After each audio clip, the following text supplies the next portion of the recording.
Kami percaya Tuhan, mujizat-Mu masih ada dalam kehidupan kami. Itulah Tuhan, kami datang kepadamu untuk terus merasakan kuasa mujizat-Mu bekerja dalam kehidupan kami. Karena saat-saat inilah Tuhan yang kami sangat butuhkan Bapa. Tuhan, kehidupan kami tidak mengutamakan mujizat. Karena kehidupan kami sebenarnya adalah mengutamakan Engkau saja dalam kehidupan kami. Karena Engkaulah Yesus, itulah kehidupan kami sesungguhnya. Karena Engkaulah Yesus adalah roti kehidupan, menjadi makanan pokok kami, menjadi makanan utama kami. Untuk saat itulah Tuhan, kami siap menikmati akan jalan makanan rohani kami. Yang menguasai pikiran kami, tidak boleh menguatkan kami apapun yang kami. Terima kasih Allah Kudus. Terima kasih Tuhan. Bersama indah ini boleh kami menikmati urapi yang Tuhan dalam Tuhan. Boleh memperhatikan firman, boleh kami setiap yang berlakunya menerima dan berbukti dan melakukan. Terima kasih Tuhan. Firman Tuhan, kami siap menjalankan. Yang percaya bersama kami katakan amin. Mari kita buka Alkitab kita. Mari kita berdiri semua.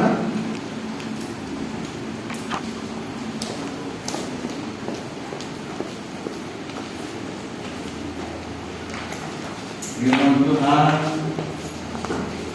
yang tertulis dalam 2 Raja-Raja 2 Raja-Raja pasal yang keempat.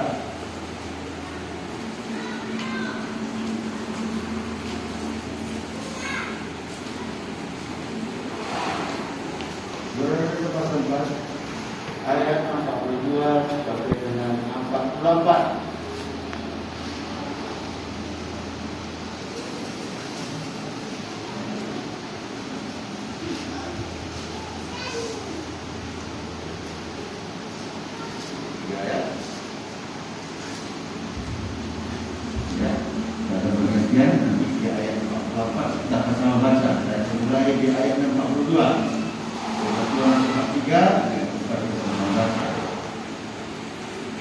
Memberi makan 100 orang. Datanglah seseorang dari Baal Salisa yang membawa bagi abdi Allah roti berhasil, yaitu 20 roti jelai serta gandum baru dalam sebuah kantong. Lalu berkatalah Elisa, berilah itu kepada orang-orang ini supaya mereka makan.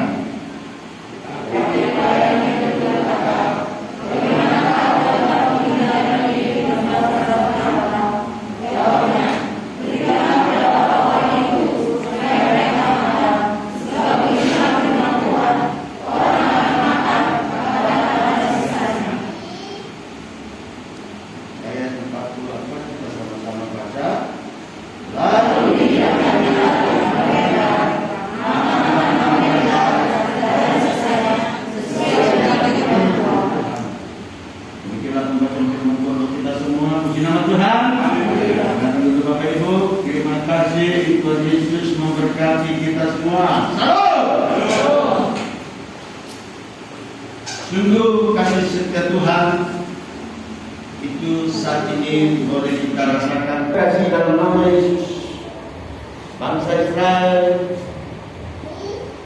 ketika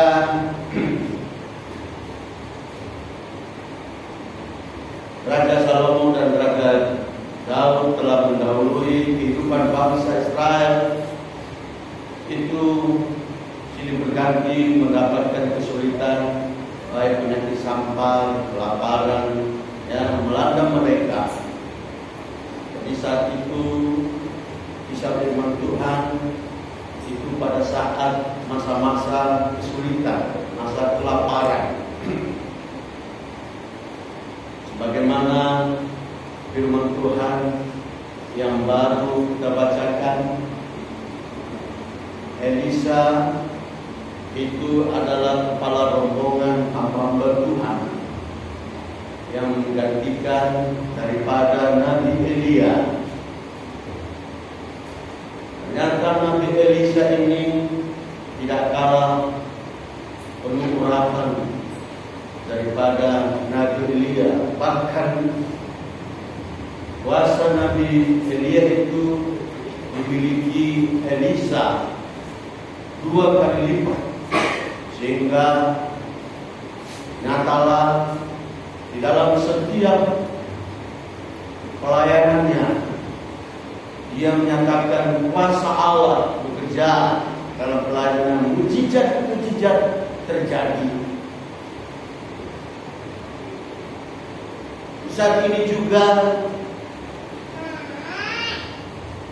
belum ada kita lihat titik terang bagaimana sebenarnya ke depan dunia ini, ya, karena masih dilanda oleh pandemi COVID-19. Banyak ahli-ahli ekonomi yang menjelaskan sehingga membuat rakyat dunia itu khawatir, ya, apalagi negara kita ini yang begitu miskin dan penduduknya begitu banyak. Jadi memang kalau keadaan situasi yang sangat menentukan kesusahan, yang paling banyak merasakan adalah rakyat kecil yang keberadaannya, yang kebutuhannya sangat sedikit persiapannya. Tetapi saat ini kita sebagai orang-orang percaya, orang yang sepenuhnya mengandalkan Tuhan seluruh kehidupannya, bahwasanya kehidupan kita adalah Yesus. Kita utamakan Yesus yang menjadikan kehidupan kita. Kita utamakan firman Allah yang menjadi makanan roti kehidupan rohani kita. Jikalau kita utamakan itu, kita tidak takut lagi, kita tidak khawatir lagi akan kekurangan. Karena sering kita dengar, minggu lalu kita sampaikan, jikalau kita mengutamakan kerajaan Allah, maka semuanya itu akan ditambahkan padamu. Demikian juga saatnya firman Tuhan yang mengajari kita, sebagaimana berikutnya mengatakan, memberi makan 100 orang.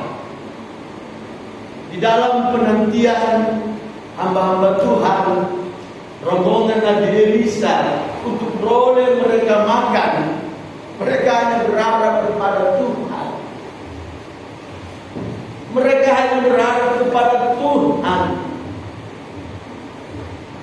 Benar, ada datang bantuan, ada datang persembahan, yaitu persembahan ulu hasil dari Baal Saul, dari Baal tadi salah, Baal Salisa. Dia datang memberikan kepada abdinya Nabi Elisa. Inilah ulu hasilku.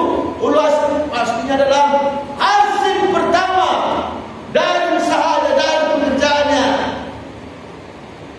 Teman Tuhan, hasil pertama kan?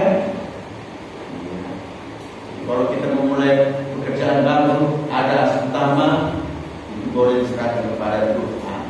Tuhan yang akan berkatnya. Ya, apapun pekerjaan kita, kalau hasil pertama, gaji pertama, biar serahkan kepada Tuhan. Itu menguji perserahan kita kepada Tuhan. Jadi diserahkan berapa banyak? 20 roti, ya, 20 roti lai dan gandum. Itu dibuat di dalam suatu kantongan, diserahkan. Lantas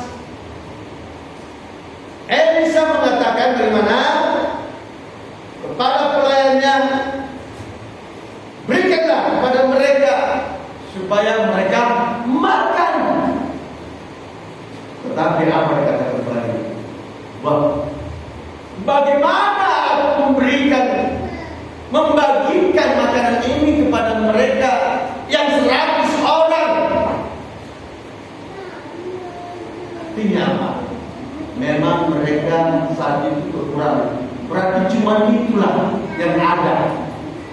Tidak ada cadangan makanan yang lain. Bagikanlah. Waduh, kurang. Tetapi yang bisa mengatakan bagikanlah. Karena demikianlah firman Tuhan semesta alam. Lakukan saja.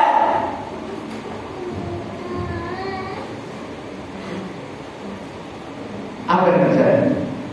Ketika mereka pelayan itu melakukan firman Tuhan, mereka dapat bagaimana? Makan semuanya. Malahan ada sisa, ada berkelebihan. Tema kita saat ini adalah berkelimpahan di dalam kekurangan. Kalau secara pikiran kita bagaimana orang bisa berkelimpahan dalam kekurangan? Namanya sudah berkurang, kok berkelimpahan lagi? Ya itu firman Tuhan. Sama halnya juga ketika Tuhan Yesus katakan kepada murid-muridnya, "Tangan, kau beri makanan mereka ini semua." Cari. 5.000 orang yang ulama siap dengan firman Tuhan, Yesus biasa selalu datang ikut bersama Tuhan. Dan kelaparan Tuhan Yesus tahu, beri mereka makan semua.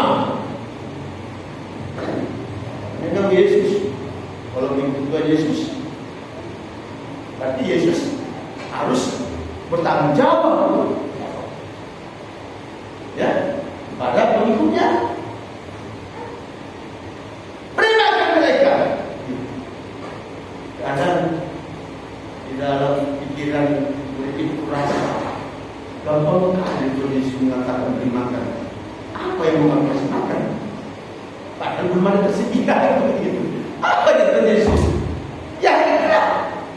Karena memang perkataan itu yang menjadi makanan utama. Berikan. Jadi kalau katakan berikan dan berikan. Kan begitu. Laksanakan aja. Ya. Ketika murid-muridnya mau memberi makan, gak ada cari dalam makanan itu. Ternyata berapa dapat? 5 roti dan 2 ikan. Setelah itu Tuhan Yesus mengatakan dan berdoa. Setelah perkataan Tuhan Yesus itu dilaksanakan, mereka membagikannya, 5.000 orang itu boleh makan. Sehingga tersisa berapa? 12 ranjang. Ya. Sidang jemaat Tuhan, bagaimana kehidupan kita sekarang? Kami tidak tahu. Ya, kami tidak tahu. Memang waktu saya kemudian sidang, ya. Apa kekurangan kita, kebutuhan kita dalam kehidupan sehari-hari. Makanya selalu saya ingatkan kita, buat kita semua, coba perhatikan jemaatnya, ya, saudara seiman kita satu yang lain. Ya, kalau ada yang berkesusahan, mari sama-sama kita membantu atau laporkan kami kepada pengurus. Ya, walaupun memang saat ini kita semua yang ada kekurangan kesusahan, tapi karena firman Tuhan ini mengatakan berkelimpahan di dalam kekurangan. Jadi kalau jemaat Tuhan saat ini di dalam kekurangan, ya ingat firman Tuhan. Kalau dia ingat firman Tuhan berkurang, suka cita, wah, aku saya ini kekurangan. Berarti di balik kekurangan ini ada kelimpahan buat sedangkan. Amin. Oh, kemuliaan di dalam Tuhan.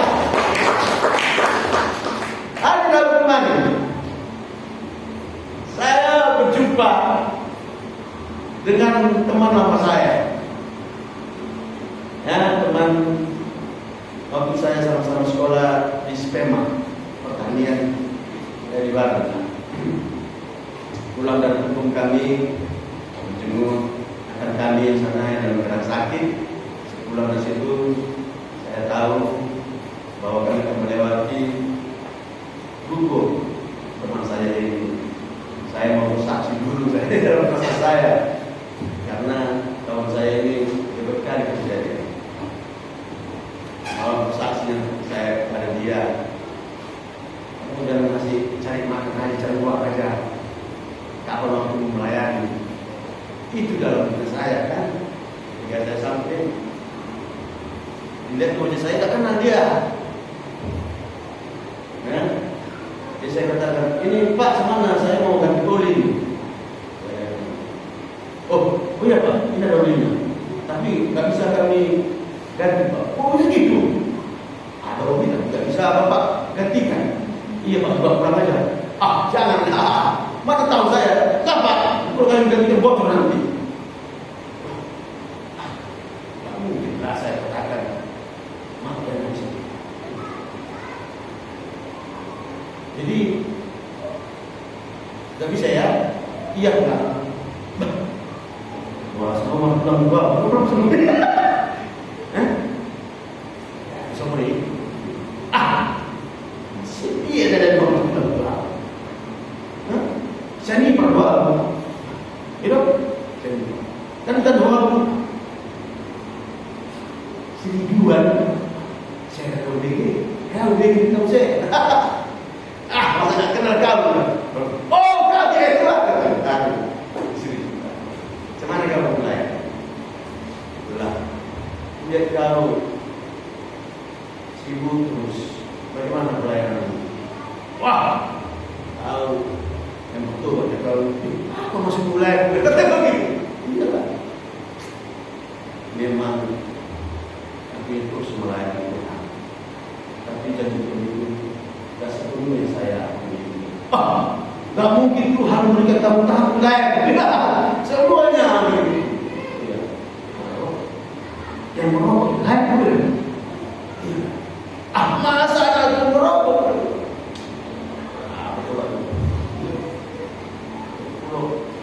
Undang dan rokok ini dan Cina dan kemana-mana. Maksudnya gimana? Udah menjadi pemikiran. Karena sampai saat ini aku harus dipanggil untuk pembicara kepada hamba-hamba Tuhan. Jadi terbakar. Dia jadi pembicara hamba-hamba Tuhan, pendeta-pendeta. Mungkin lah ya. Oh iya, aku di sini. Kerjaku ini dari awal sudah saya katakan, Tuhan, aku mau melakukan kerjaan ini untuk membantu hamba-hamba. Tolong berbicara. Jadi setiap ada datang orang ke tokonya, banyak dia sembuh. Karena di belakang ada sedang ruang. Didoakannya ada penyakit kanker stadium 4 sembuh dibuatnya. Walaupun bukan agama Kristen lain, saya doakan. Ada orang Aceh lain datang, saya doakan. Ada orang Aceh juga lain, misalnya bergetar. Goyang semua badannya. Berarti ada kuasa kegelapan. Maka dia sakit, dia doakan sembuh. Jadi dia ciptakan firman-firman sangat luar biasa pengetahuan firman Tuhan. 2 kali aku sendiri melayani. Tapi misalkanlah, hilangkan rokok. Rokok ini kayak masalahnya nggak ada. Baik ada yang benar nggak boleh betul lagi. Baik ada itu pikiran dari itu. Nanti kita ya. Firman Tuhan nggak boleh dikotori lagi. Kalau kita memberi sesuatu harus yang berguna untuk makanan Tuhan katakan. Tapi dia terus. Makin saya dengar, dia terus bicara saya diberkati. Betul-betul. Banyak cobaan dia rasakan. Ketika dia merasakan cobaan yang bermusuh kepada Tuhan, makanya saya katakan tadi berlimpah dalam kekuatan. Dia pernah utang 100 juta. 100 juta. Dia tidak tertawa bagaimana ini. Sudah jatuh tempo. 3 hari lewat harus dibayar utang. Dia berutus saudara-saudaranya membantu dia. Adiknya yang dikuliakannya menjadi kepala cabang bank membantu dia tidak mau. Siapa tahu hari tidak? Punya Tuhan. Jadi hebat kalau daripada Tuhan. Wah, lantas kok susah kepada Tuhan. Maka ketika penantian dia menunggu akan pertolongan Tuhan, seorang hamba Tuhan datang kepadanya. Seorang hamba Tuhan datang kepadanya dan memohon pertolongan. Lantas hamba Tuhan berkata, Amang naga kerjakan kebongkaran. Jadi hilang semua musuhnya. Wah, lantas langsung dijawab si naga ini. Wah, puji Tuhan, inilah semua saya. Langsung dibilangnya, inilah semua saya.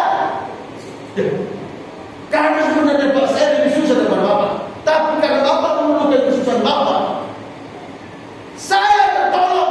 Inilah jawaban buat saya. Berapa yang Bapak punya? Saya akan berikan. Walaupun saya tidak ada sama saya sekarang. Jadi sekarang tidak bisa saya kasih Pak. Masih ada uang saya di rekening saya 15 juta. Saya akan berikan. Cuma Bapak ini, pas bilang betul ini, Bapak lebih susah. Masa mau bantu? Iya Pak, ada untuk saya 100 juta. Ini saya tunggu. Makanya besok saya kirim, minta tolong dikirim. Begitu dia laksanakan, dibantunya bantuan itu. Lantas 2 hari kemudian lunaskan semua utangnya. Semua barang yang bisa diborong orang beli cukup. Sampai saat itu bukan cukup itulah yang saya bisa membangun rumah. Seperti itulah kadang-kala sering saya mencoba seperti itu. Sering kalau kita memberilah dengan kelebihan kita, biasa itu. Itu kewajiban kita sebagai orang Kristen. Saling memberi, saling bantu biasa. Tetapi apakah kita mau memberikan akan segala kekurangan kita? Membantu orang dari segala kekurangan kita. Apa yang ada pada kita? Ini. Secara logika kita nggak bisa pakai pikiran kita ini. Tetapi bagaimana mau Tuhan dalam Tuhan itu yang kita ikuti? Kalau bukan kesesatan kita, kita harus benar-benar mampu melakukannya. Kalau memang Tuhan tuntut daripada kita seperti itu,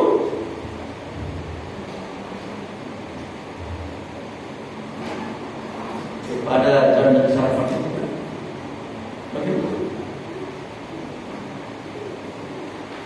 Nabi itu meminta makanan. Ya, bagaimana? Kami aja itu kelaparan. Karena masa-masa kelaparan itu. Hanya beberapa tepung saja. Tinggal sekali masak. Setelah kami masak sekali makan, gak ada lagi yang kami bisa masak. Kelaparan. Tapi apa kata Finale? Berikan kepada. Maka Tuhan akan berkata, benar semuanya.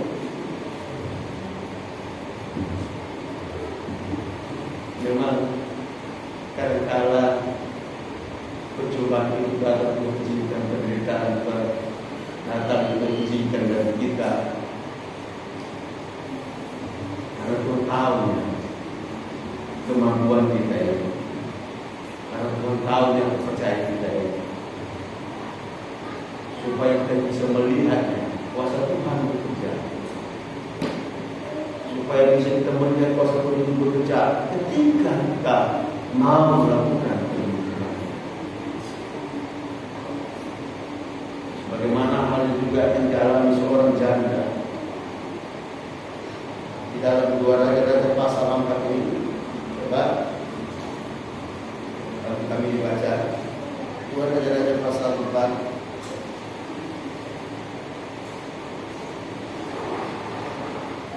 ayat yang pertama sampai ayat yang ke-7. Yang dimaksudkan, Ya. minyak seorang janda. Salah seorang dari istri-istri para nabi mengadukan halnya kepada Elisa sambil berseru, "Hambamu suamiku sudah mati dan engkau ini tahu bahwa hambamu ini takut akan Tuhan. Tetapi sekarang penagihan Tuhan sudah datang untuk mengambil kedua orang anakku menjadi budaknya." Jawab Elisa kepadanya, "Apakah yang dapat kuperbuat bagimu? Beritahukanlah kepadaku apa-apa yang kau punya di rumah." Berkatalah perempuan itu, "Hambamu ini tidak punya sesuatu apapun di rumah, kecuali 2 bui-bui berisi minyak." Lalu berkatalah Elisa, "Pergilah, mintalah bejana-bejana dari luar, daripada segala tetanggamu, bejana-bejana kosong, tetapi jangan terlalu sedikit. Kemudian masuklah, tutuplah pintu sesudah kau dan anak-anakmu masuk, lalu tuanglah minyak itu ke dalam segala bejana. Mana yang penuh, angkatlah." Pergilah perempuan itu daripadanya, ditutupnya pintu sesudah dia dan anak-anaknya masuk, dan anak-anaknya mendekatkan bejana-bejana kepadanya. Sudah ia terus menuang. Ketika bejana-bejana itu sudah penuh, berkatalah perempuan itu kepada anaknya, "Dekatkanlah kepadaku sebuah bejana lagi." Tetapi jawabnya kepada ibunya, "Tidak ada lagi bejana." Lalu berhentilah minyak itu mengalir. Ayat yang ke-7, kemudian pergilah perempuan itu memberitahukannya kepada ahli Allah, dan orang ini berkata, "Pergilah, jualah minyak itu, bayarlah hutangmu, dan hiduplah dari lebihnya, engkau serta anak-anakmu." Iya. Inilah seorang janda ini mendengarkan apa yang dikatakan oleh ahli Allah Nabi Elisa. Janda ini adalah ditinggalkan suami yang hamba Tuhan juga. Hamba Tuhan ini meninggalkan utang, meninggalkan utang kepada istrinya. Jadi dia tidak dapat membayar utangnya, sehingga untuk menebus utangnya, kedua anak perempuan ini mau diambil dan dia memohon kepada Nabi Elisa.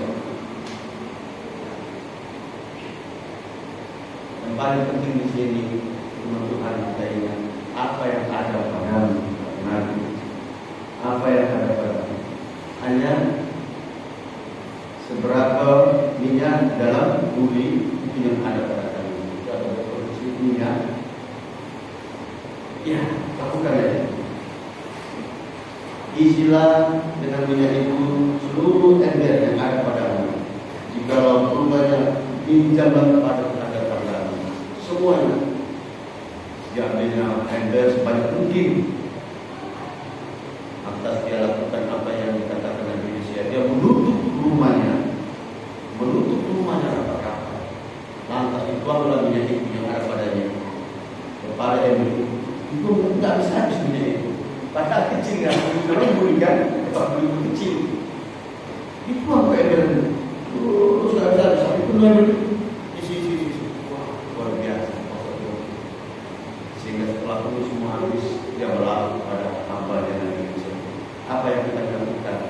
Ya, jualah minyak itu. Selebihnya hiduplah dengan sisa minyak itu. Amin. Haleluya. Haleluya.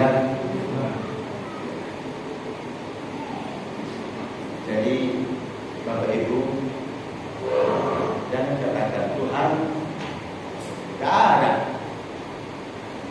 apa-apa punya kami, gak ada milik kami. Jadi bagaimana Tuhan yang mau hidup ini? Padahal masih adanya.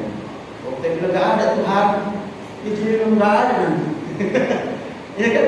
Tapi sebetulnya jadi cuma minyak yang ada di dalam bumi. Katakan Tuhan, ini yang ada pada biarlah Tuhan berkati untuk aku melakukan usaha. Tuhan, mobil sedikit ini, tolong Tuhan, berkati Tuhan. Tuhan, ini ada padaku uang tidak seberapa, dadakan penagihnya.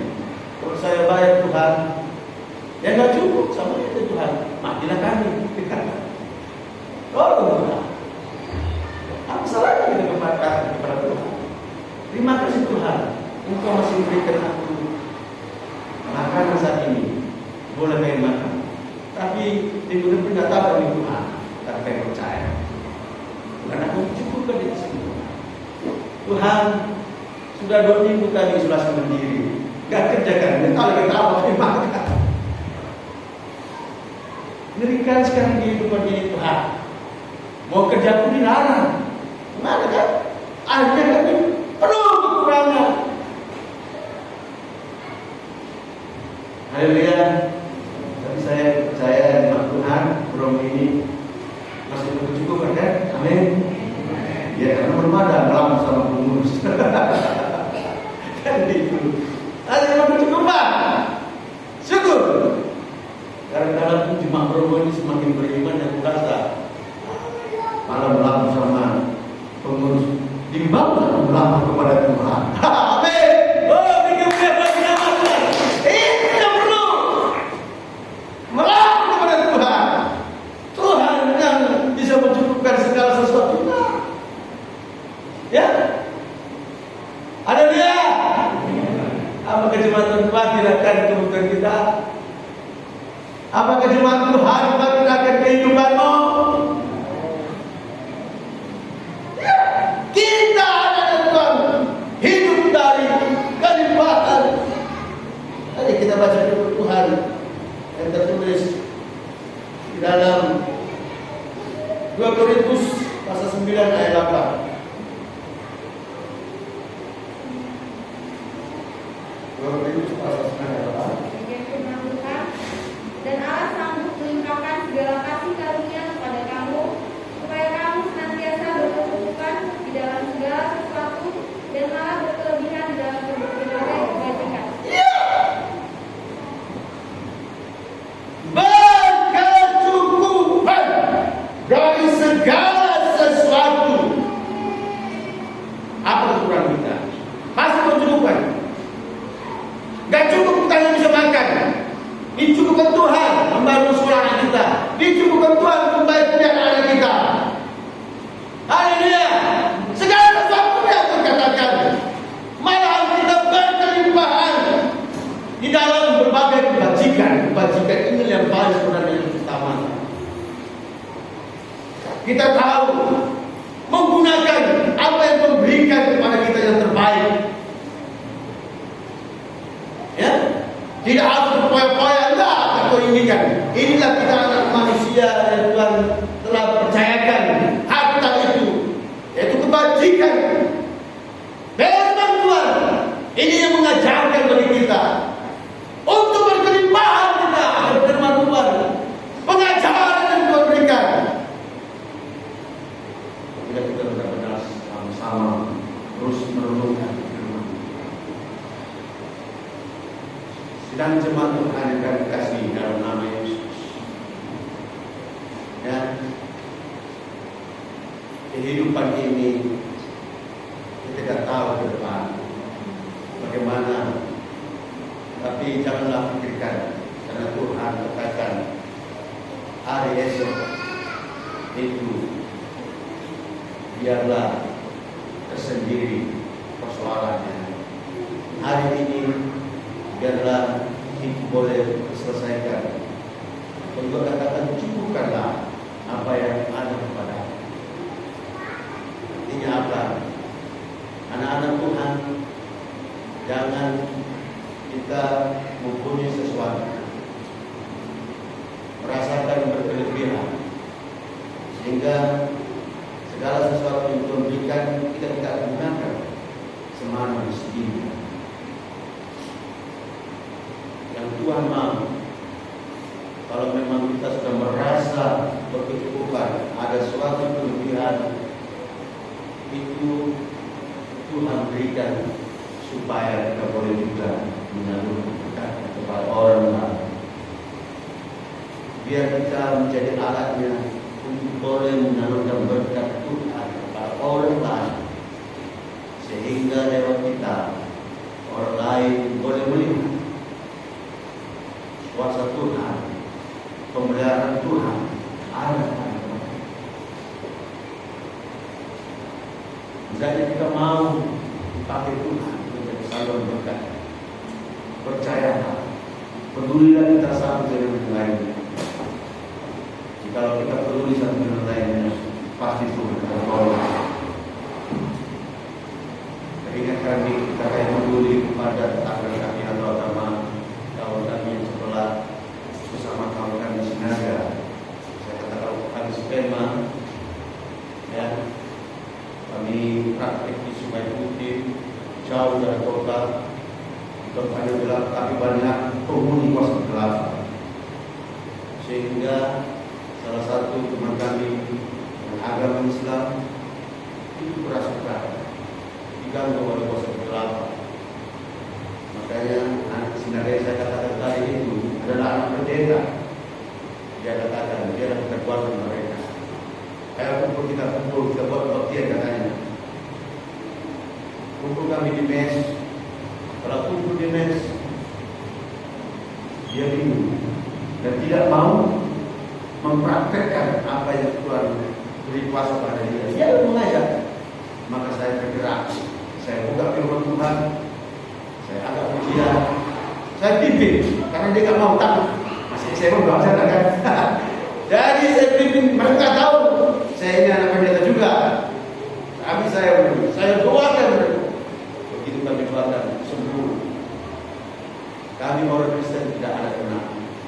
Malahan ketika kami siap kebaktian, ya siap kebaktian, pulang dari situ ada dokumen yang pada satu kampung ini. Pulang jam 11 kami tidak kami jual. Setelah mengantar ada jemaat juga, yang sendiri dia perempuan, ya. Pulang dari situ kami jam 11, mereka menunggu semua. Orang bapak kenapa? Dia kenapa? Tidak apa-apa ya. Kenapa? Karena kalau kita dari 9 tadi pulang dari Kediri karena malam minggu kan dan jalan pincang tadi di tengah saya katanya. Wah. Jadi kami menunggu pilihan bagaimana, apakah aman. Ternyata kami aman. Karena sepanjang perjalanan kami menceritakan tentang Tuhan Yesus. Jadi sudah semua Tuhan. Tuhan Yesus itu kita berkuasa. Biarlah setiap kehidupan kita yang menjadi saksi. Kita akan banyak kita dengarkan di YouTube orang-orang yang tidak mengenal Tuhan Yesus dengan pengertian dan firman Tuhan. Mereka boleh mengenal Tuhan Yesus. Walaupun kita suci orang lain, tetapi ada menceritakan Tuhan Yesus. Mereka mencari tahu sehingga mereka bisa bertobat. Itulah kuasa Tuhan. Tidak bisa dibendung. Maka sekarang saya berani-beraninya orang sekarang bersaksi akan Tuhan Yesus. Bagaimana dengan kita? Dia sudah mengenal akan Tuhan Yesus itu cukup lama.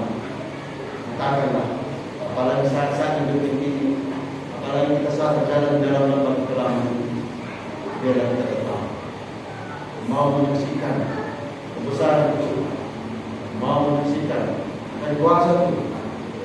Sehingga banyak orang datang kepada Tuhan, karena itulah sesungguhnya tugas kita di dunia ini untuk menjadi saksi Kristus. Kami berterima Tuhan dan mengundang buat pemain musik